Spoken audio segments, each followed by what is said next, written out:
નમસ્કાર મિત્રો, અત્યારે તમે જોઈ રહ્યા છો માય વ્લોગ ચેનલ આરકે થોરી. અત્યારે હું અને મારી પત્ની બંને જણા રીપડી માતાના મંદિરે દર્શન કરવા જઈ રહ્યા છીએ.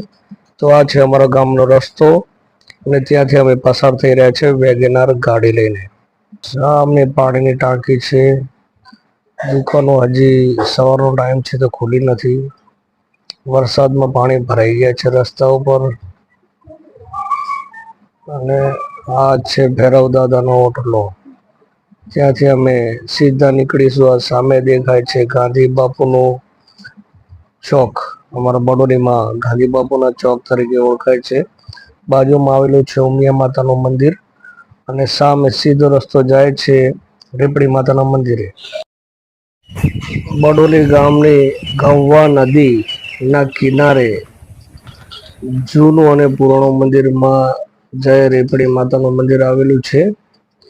જય રેપડીમાં રેપડી માતાનું મંદિર કેટલું સુંદર લાગે છે. બડોલી ગામની ગંગવા નદીના કિનારે પાણી ખલખલ વહેતું નદીમાં અને બાજુમાં મંદિર, બાજુમાં પક્ષીઓ કિલકિલાટ કરતા અને એવું સુંદર વાતાવરણ.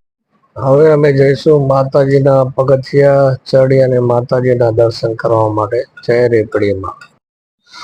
હું અને મારી ઘરવાળી બંને આવી ગયા માતાજીના મંદિરે. હવે મંદિરની અંદર શૂટિંગ લેવાની મનાઈ છે તો હું અંદરથી શૂટિંગ લઈ લઉં. માતાજીના દરવાજા આગળ જ માતાજીની બાધા કરવા આવેલા છીએ તો માતાજીને બાધા અર્પણ કરીશું. અહીંયા ચોક્કસ ખબર નથી પણ એવું કહેવાય છે કે મિનિમમ 500 થી 600 વર્ષ જૂનું આ માતાજીનું મંદિર છે. અહીંયા આપણને કોઈ પણ શરીરમાં તકલીફ હોય કે લખવાની અસર હોય કે ગમે તે મતલબ શરીરમાં અંગ પીડા હોય તો માતાજીને સાચા દિલથી આપણે બાધા માનીએ છીએ તો આપણને તકલીફ દૂર થઈ જાય છે, સાજા થઈ જઈએ છીએ. અમે પણ આ રીતે જ બાધા માની હતી અને મારા ઘરવાળીને આરામ પડી ગયો હતો એટલે અમે બંને જણા એ માતાજીને મંદિરે બાધા કરવા માટે આવેલા હતા. મિત્રો, મારા આ વ્લોગ દ્વારા આપને એટલું સમજાવવું છે કે શ્રદ્ધા રાખજો પણ અંધશ્રદ્ધા નહીં. તો આ સાથે જ અમે માતાજીના દર્શન કરી અને ઘર તરફ નીકળી ગયા છીએ.